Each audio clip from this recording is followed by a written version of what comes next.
안녕하세요. 서울미인입니다. 오늘은 더 파크사이트 스위트에 나와 있는데요. 더 파크사이트 스위트는 작년 7월 1일에 그랜드 오픈을 한 이후로 지금까지 순조롭게 분양이 진행이 되고 있습니다. 부동산 정책이나 여러 가지 국내외 정세로 인해서 부동산 시장 자체가 별로 좋지는 않은데요. 그럼에도 불구하고 더 파크사이트 스위트는 꾸준하게 좋은 결과를 지금 이어나가고 있는데요. 파크사이트 서울은 어떻게 구성이 되고 이루어지고 있는지, 그리고 준공은 언제인지 전체적인 프로젝트를 다시 한번 확인해 보도록 하겠습니다.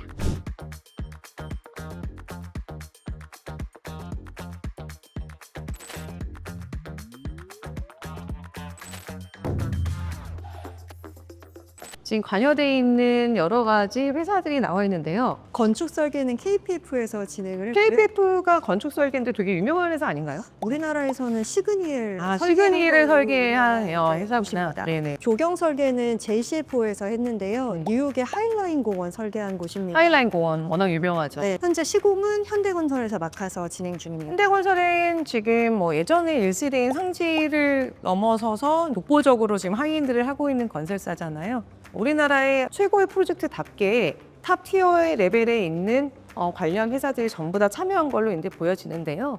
더 파크사이드 서울 스위트는 13,600평의 대지에 오피스텔 4개 동, 아파트 5개 동, 그리고 로즈우드 호텔 2개 동, 11개 동으로 구성이 되어 있고요. 오피스텔을 중점에서 볼 겁니다. 보시면은 지금 4개 동이 이렇게 모형도가 배치가 되어 있는데요. 지금 여기는 앞동에는 몇 평이 지금 배치가 되어 있는 건가요? 저희가 전면동에는 90개 정도가 배치가 되어져 있는데요. 전면동이 90개 호실. 전용 28평에서 32평까지 펜트 제외하고 30평대가 배치가 되어 30평대가 여기서는 지금 제일 큰 거죠. 아마 전용이 16평에서 32평까지가 기본적으로 되어 있는데 가장 큰 평형이 그러면은 이 앞쪽에 배치가 되는 거겠네요. 네, 맞습니다. 지금 밑에는 이렇게 상업시설이 다 들어가는 거고, 이렇게 보면 앞에 공기공지가 있는데 이 부분은 다 이렇게 오픈이 돼서 사람들이 다 이제 상가라든가 밑에 있는 상업시설을 이용할 수 있는 거죠.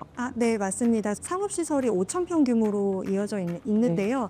신세계 백화점에서 전체 MD 구성을 진행할 예정입니다. 신세계 백화점이라고 하면은 강남 신세계가 거의 이제 탑인데, 강남 신세계 그런 준에서 이제 들어오는 정도 된다고 볼 수 있을까요? 네, 맞습니다. 지하 1층에는 네, 하우스 오브 신세계가 들어올 예정인데요. 레스토랑이나 카페나 와인샵 같은 종류가 들어올 예정이고, 1층에서 4층은 뷰티, 패션, 잡화, 명품, 골프 여러 가지 업종들이 구성이 돼서 들어올 예정입니다. 진짜 백화점이 들어오는 네, 거네요. 맞습니다. 보니까 지금 되게 많이 올라갔던데 실제 현장을 가보니까 준공이 언제인가요?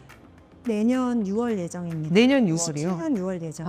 지금 공사를 이미 일찌감치 시작을 했기 때문에 또 이제 오피스를 분양하거나 하면은 보통 몇 년, 2, 3년씩은 기다리셔야 되는데 바로 내년에 준공이라고 합니다. 벌써 3월이니까 1년 조금 남은 시기가 되겠네요. 일단 파크사이드 서울에서 또 하나 눈여겨봐야 할 포인트 중에 하나는 바로 로즈우드 서울이 한국에 최초로 들어왔다라는 점입니다. 홍콩기 호텔로서 작년 2025년 기준 전 세계 상위 10대 호텔에서 넘버1을 기록한 호텔입니다. 그만큼 6성급 호텔로서의 지위와 서비스의 퀄리티가 굉장히 좋은 거겠죠. 그래서 지금까지 어떻게 보면 하이엔드 오피스를 분양을 했었을 때 호텔식 서비스에 대한 말씀은 많이 들어보셨겠지만, 호텔 서비스를 제공하는 거는 바로 파크사이드 서울이 최초라고 볼 수 있겠습니다. 특히나 지금 이 오피스텔을 분양받으시는 수분양자 분들께는 로즈우드 서울의 10년 멤버십을 받으실 수 있다고 합니다. 10년 멤버십 같은 경우에는 정식적인 회원권과는 어떻게 다른지는 모르겠으나 기본적으로 로즈우드 서울의 어떤 식음료라든가 시설을 이용할 때 분명히 할인이나 베네핏이 있겠죠. 전명 A동 같은 경우는 지금 이 양쪽에서 여기가 지금 10층인데 10층에 11층에 이렇게 보시면은 오픈되어 있는 공간이 있습니다. 이렇게 루프탑 가든이 있는데요. 공원뷰를 바라보면서 저는 근데 노을이 질 때 보면 너무 예쁠 것 같다. 그런 이미지가 딱 떠오르고요. 지금 제일 위쪽에 보시면 양쪽으로 딱 2세대. 작년에 청약을 했었을 때 최고 경쟁률을 40대 1을 기록을 했던 펜트하우스 세대가 딱 2세대가 있습니다. 이 펜트하우스의 금액은 그때 당시 전용 55평 기준으로 183억, 185억 어마어마한 금액이죠. 여기서 사실 저걸 누가 매입을 할까가 되게 이제 희대 관심사였는데 굉장히 유명하신 모 회장님들이 구매를 하셨다고 하시더라고요. 어떻게 보면 회장님들이기 때문에 가능한 금액이기도 하지만 그 상징성을 가지고 있다라는 면에서 또 파크사이드의 서울을 가치를 한번 입증해 주는 게 아닐까 생각이 듭니다. 파크사이드 서울 현장으로 와봤습니다. 지금 보면은 공사가 한창인데요.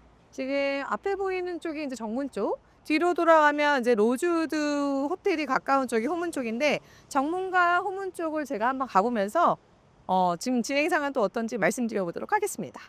제가 작년 7월에 분양을 시작했던 처음 시점에 여기 현장을 왔었는데요. 그때는 진짜 이게 올라간 게 거의 이게 없어가지고 굉장히 낮았었는데 지금 보시면 거의 다 한 7, 80%는 올라간 것 같아요. 아무래도 남산 밑에 있다 보니까 고도 제한이 있어서 층의 높이가 전부 다 20층, 평균적으로 20층까지로 다 이제 아파트와 오피스텔이 동일합니다. 그렇게 봐서 지금 왼편에 보이시는 게 아파트 동이고요. 오른쪽에 지금 올라가 있는 가운데가 파여 있는 게 파크사이드 서울 스위트 오피스텔의 A동입니다. A동이고요. 이렇게 보시면 바로 지금 건너편의 오른쪽이 아직 개방이 되려면 시간이 좀 걸리겠지만 용산공원인데요. 지금 있는 이런 사택들, 미군들의 사택들이나 이런 것들이 다 사라지고 여기가 아마 개방이 다 이제 될 거예요. 보이는 지금 건너편의 아파트에서 건너편까지 보이는 공원의 뷰는 정말 시원하게 공원 뷰를 보실 수 있을 것 같습니다. 이쪽은 대형평 위주로 들어가고 있어서 아마 예상에는 이 전면부가 오피스텔 동도 가장 넓은 평형이 전면에 공원뷰를 배치된 것처럼 아파트 동들도 104, 105동이 되겠네요. 가장 넓은 평형이 아마 배치되지 않을까. 뷰가 아무래도 좋으니까요. 그렇게 생각이 됩니다. 그 사이사이에도 지금 동이 보이긴 하는데 안쪽에 있는 동들은 조금 동간교에 가까워서 답답할 것 같겠지만 어쩌겠습니까? 뭐 나인원도 그렇고 뭐 한남도일도 그렇고 뭐 이쪽은 뭐 뷰보다는 사실은 입지라든가 어떤 분들이 같이 계시냐 이제 그런 커뮤니티를 좀 더 누릴 수 있기 때문에 그런 것들은 아무래도 조금 단점이지만 뭐 다 감수하시지 않을까라는 생각이 드네요. 반대쪽으로 보시면 지금 용산구청이 보입니다. 용산구청 옆에 지금 펜스가 쳐진 자리가 그 유명한 에테르노 시리즈의 3차 버전 에테르노 이제 용산인데요. 앞에 뭐가 없어요. 그냥 완전 바로 인도에 인접해가지고 도로 부지가 지금 파여 있는데 차량의 통행이 상당히 많은 도로여서 시끄럽지 않을까라는 이제 좀 걱정이 되기도 합니다. 파크사이드 서울의 지금 후문 쪽으로 나와봤습니다. 지금 보시는 쪽은 후문 쪽이기 때문에 이제 아파트 동들이 이제 보이고요. 그 옆으로는 지금 파크사이드 서울 안에 있는 로즈우드 호텔이 보이는데요. 지금 위치를 보시면 후문 쪽으로 배치가 되어 있기 때문에 아무래도 공원뷰는 안 나오는 대신 고층에서는 제 생각에는 아마 남산 쪽도 조금 그래도 보일 수 있지 않을까 싶은데요. 로즈우드 서울의 지금 이제 인프라를 보시면 오히려 이제 도보로 걸어서 나오기에는 후문에서 바로 가깝기 때문에 나오자마자 지금 여기는 앤틱 거리를 지나서 저쪽 위로 올라가서 좌측으로 가게 되면 바로 이태원이 나옵니다. 그렇게 봤었을 때는 이 앤틱 거리부터 시작을 해서 이태원으로 이어지는 상권을 좀 더 이제 활성화가 그때는 되지 않을까 싶은데요. 단점은 좀 아파트 쪽에서는 너무 가까운 것 같아 보이는 게 있지만 반면 또 최고의 호텔의 서비스를 바로 가까이서 누릴 수 있는 장점으로 볼 수도 있겠습니다. 지금 로즈우드 호텔 지나서 보이면 지금 청와 아파트가 보이네요. 전체적으로 용산구 개발에서도 또 재건축에 이제 남은 단지이기도 한데 아마 곧 뭐 조합이 설립이 될 거라고 하는데요. 저 위치 또한도 워낙 좋기 때문에 오랜 시간 걸려서 재건축이 다 이루어진다라면 가장 지금 프리미엄의 하이엔드 상품이 들어오면서 청아파트까지 이어든다면 여기를 용산의 또 다른 부촌으로 거듭날 거라고 예상이 됩니다. 위에 올라와 보니까 이 상거리에서 정확하게 남산이 보입니다. 남산타워와 해밀턴 호텔이 보이는데요. 대략적으로 파크사이드 서울에서 이태원역 정도까지 500m 정도 된다고 하는데 걸어와 보니까 뭐 금방인데요. 지금 내년에 입주를 해서 앞으로 전체적인 전망을 보았을 때는 여러 가지의 인프라를 두루두루 누릴 수 있는 최고의 위치에 있지 않나 생각이 듭니다.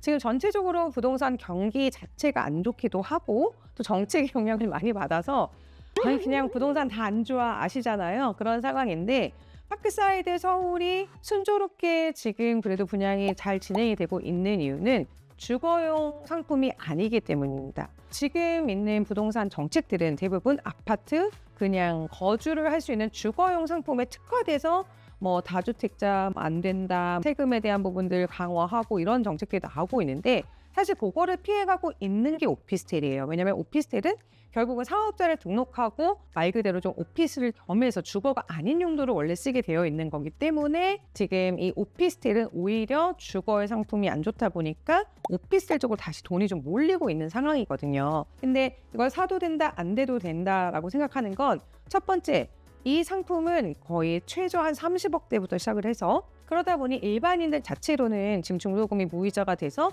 계약금만 가지고 사실 수 있다라고 하더라도 그렇게 쉽게 접근하실 수 있는 상품은 아니에요. 특히나 하이엔드 오피스텔 시장은 다 죽었잖아. 이미 뭐 강남에 너무 많이 했던 거 다 망했잖아.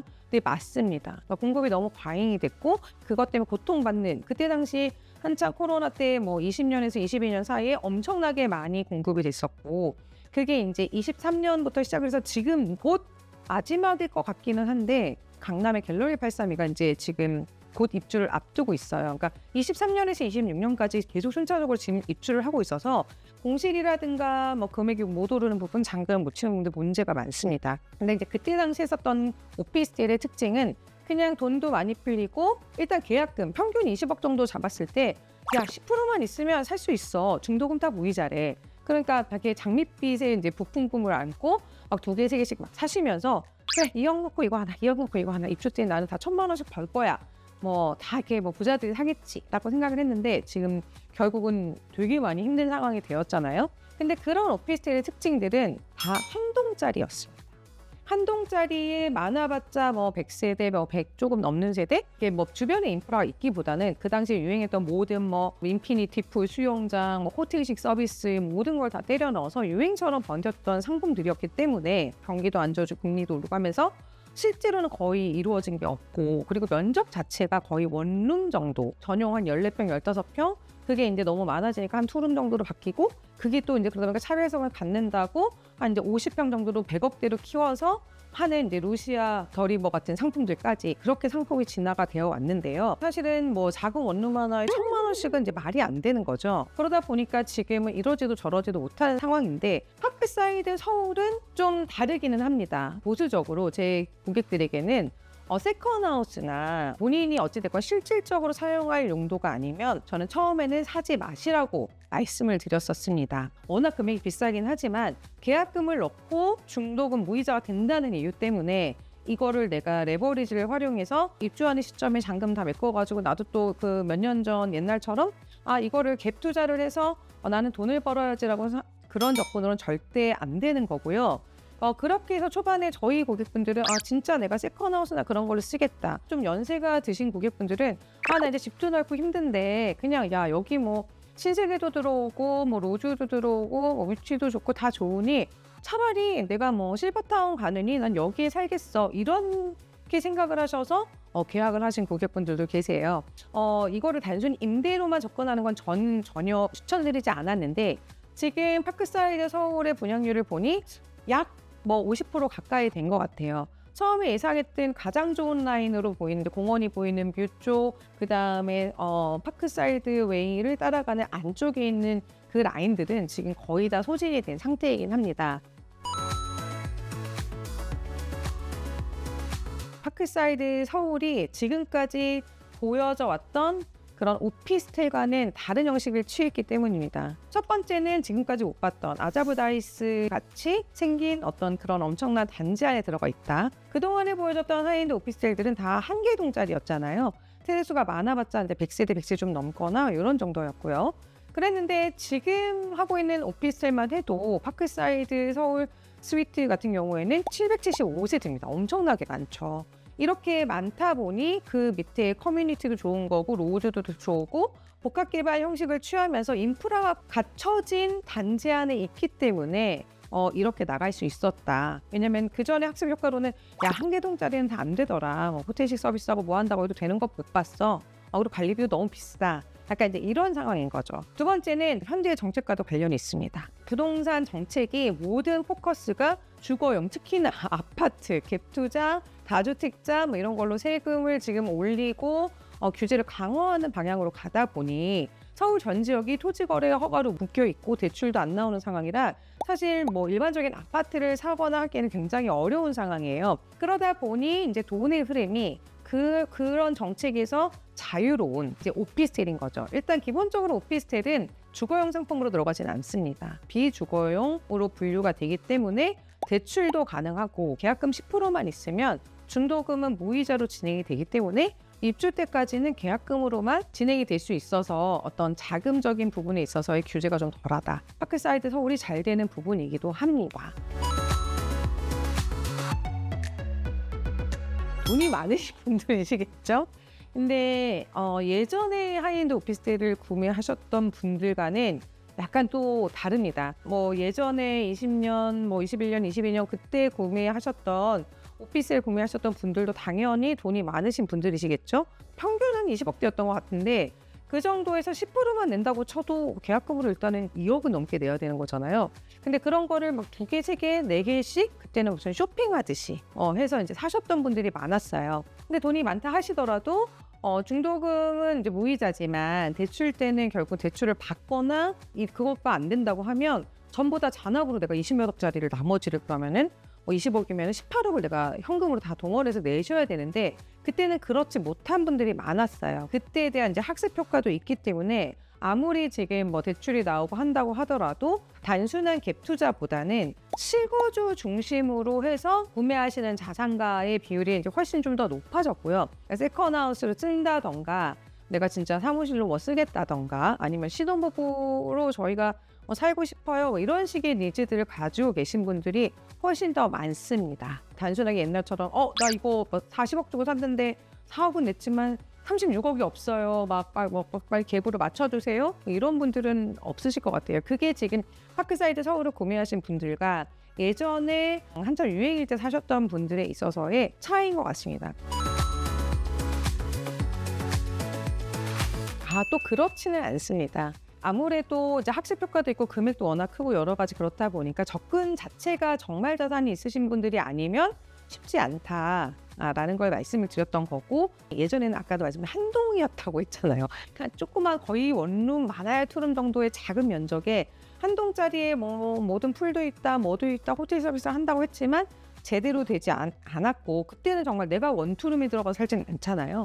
그러니까 완전히 투자로만 보셨던 분들이 많았는데 여기는 지금 뭐 로즈우드, 뭐 신세계 들어오고 모든 인프라가 다 갖춰지고 세대 단지 규모만 해도 뭐 13,000평이 넘다 보니까 아무래도 이건 내가 좀 들어가도 괜찮겠다라는 분들이 많을 뿐이지 투자로 접근은 안 되는 건 아닙니다. 작년만 해도 사실 너무 비싸, 야 오피스텔이 또 왜 이렇게 비싸라는 의견들이 많았는데 지금 워낙에 뭐 경기는 안 좋다고 하더라도 사실은 지금 정부에서 이렇게 규제를 강화하는 이유가 워낙 금액이 계속 오르기 때문이잖아요. 그러니까 지금 1년 가까이 또 지나고 있는 지금 상황에는 인플레이션도 있고 여러 가지 그래서 그런지 또 그렇게 생각보다 괜찮은 것 같아. 나는 너무 처음에 비싸 했던 분들도 또 지금은 좀 괜찮은 것 같아.